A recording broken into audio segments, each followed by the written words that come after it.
परम पूज्य श्री महाराज जी के YouTube चैनल को सब्सक्राइब करें तथा पूज्य महाराज श्री जी की कथाओं को सर्वप्रथम देखने के लिए बेल आइकन दबाना ना भूलें।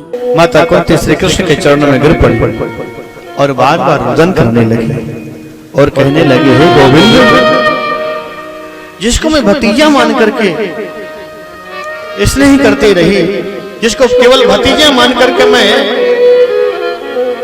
जीवन जीती रही, वो तो साक्षात ईश्वर है, ब्रह्म है, जगत नियंता है, ईश्वर है। अभी अभी मुझे मालूम चला कि आप ईश्वर है, ब्रह्म है। भगवान कहते हैं, बुआ जी आप मुझे भगवान कह रही है? बोले हाँ, आप ईश्वर। मैं प्रणाम करती हूँ आपको। और भागवत में 26 श्लोकों से स्तुति किया है कुंती बुआ ने भगवान द्वारकानाथ की। हाथ जोड़ करके प्रणाम करती है। नमस्ते पुरुषं त्वाद्यं ईश्वरः प्रकृते परम अलक्ष्यं सर्वभूतानां अंतर्बहिरवस्थितम्। हे गोपाल, मैं प्रणाम करती हूँ किसको? नमस्ते पुरुषं त्वाद्यं ईश्वरः प्रकृते परम। उस पुरुष को प्रणाम कर रही हूँ जो पुरुष प्रकृति से परे है, जो प्रकृति से परे पुरुष है, उस पुरुष को मैं प्रणाम कर रही हूँ। मैं आप भतीजे को प्रणाम नहीं कर रही हूँ।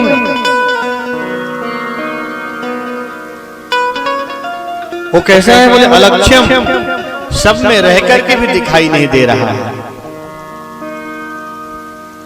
और ना दिखाई देते हुए भी सब जगह वो विद्यमान। अलक्ष्यम सर्वभूतानां, जो अंदर बैठा हुआ है वही बाहर भी है और जो बाहर है वो अंदर है। अंतर बहिर्वस्थितम, उसी की सारी व्यवस्था चल रही है सब जगह। आप जगत के नियंता हैं, जगत के अखिलेश्वर हैं, निर्गुण ब्रह्म ही सगुण रूप लेकर के मेरे पास मेरे जीवन में भतीजा के रूप में आ गया है। मेरे प्रभु ने कहा, बुआ जी क्या कहती हैं आप? मैं भगवान कैसे हो सकता हूँ? मैं तो आप भाई वसुदेव जी के सबसे छोटी संतान हूँ, सबसे छोटा भतीजा। कुंती बुआ कहती है, गोपाल यही तो आपकी विशेषता है। किसी को आप बुआ बना लेते हो, किसी को फूफा बना लेते हो, किसी को माँ बना लेते हो, किसी को पिता बना लेते हो, किसी को भाई बना लेते हो, किसी को सखा बना लेते हो, लेकिन सबके पर दादा तो केवल आप ही हो ना भगवान।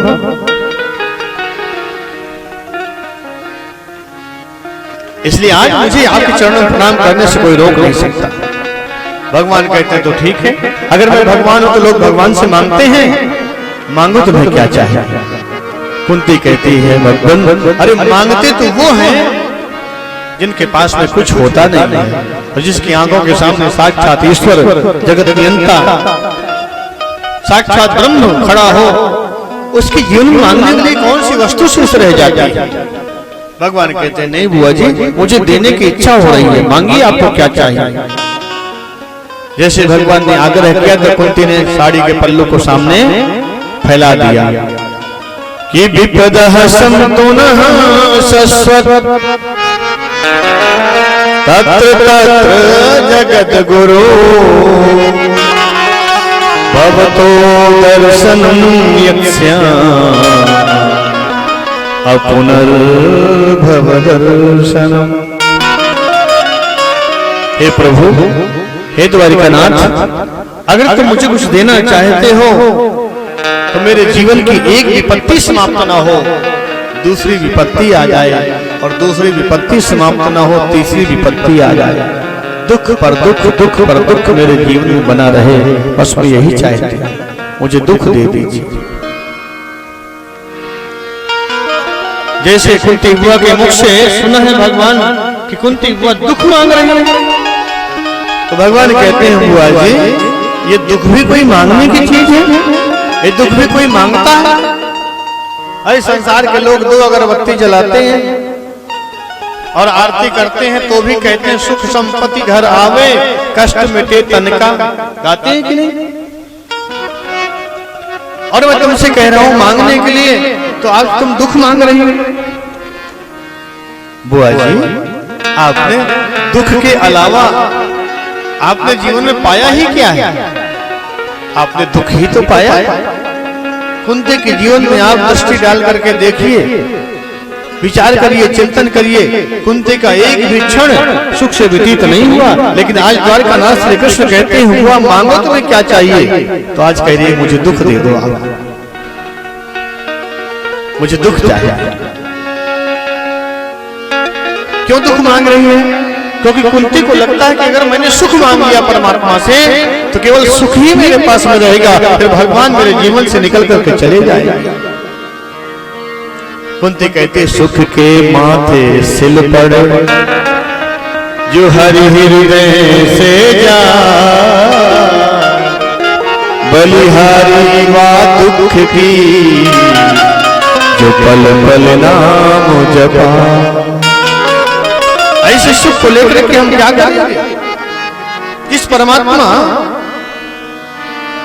को भुला दे। ऐसे ही संपत्ति को लेकर के क्या करेंगे जो भगवान की जीवन से दूर चले जाए? कन्हैया की विस्मृति करा दो। ऐसे दुख तो बार बार सिर पर रखना चाहूंगी जिससे कन्हैया की याद बनी रहे, भगवान हमेशा साथ में बने रहे। प्रेम से कहिए श्री राम। और संपत्ति को भी संपत्ति नहीं कहते सज्जन, और न ही विपत्ति को विपत्ति कहते हैं। भागवत में लिखा है कि परमात्मा को याद रखना ही सबसे बड़ी संपत्ति है और भगवान को भूल जाना ही सबसे बड़ी विपत्ति है। प्रेम से कहिए श्री राधे। ये संपत्ति जो मिली है आज आपके पास में, कल किसी और के पास में होगी। कितने दिन रहेगी? लेकिन भगवान अगर पास में रहेंगे, भगवान अगर जीवन में रहेंगे, उनके साथ में हमारा संबंध मजबूत रहेगा ईश्वर के साथ में, तो निश्चित रूप से संपत्ति भी होगी, सुख भी होगा और भगवान का सानिध्य भी मिलेगा। प्रेम से कहिए श्री राधे। इसलिए भगवान को याद करते रहना चाहिए। मानव का और कोई दूसरा उद्देश्य नहीं है मनुष्य योनि में जन्म लेने का, केवल मुक्ति पाने के लिए 84 लाख योनियों से मुक्त होने के लिए मनुष्य शरीर मिलता है। इस शरीर खाने पीने सोने नाचने गाने के लिए नहीं परमात्मा ने दिया है। किस लिए दिया है? ये साधन दिया है। जैसे हम कार में बैठ करके जहां जाना होता है, कार में बैठते ही कार हमको वहां तक पहुंचा देती है। ऐसे शरीर जो है मिला है मनुष्य का केवल भगवान की प्राप्ति के लिए मिला है। प्रेम से कहिए श्री राम। साधन धाम मोक्ष कर द्वारा, मोक्ष का द्वार है ये शरीर।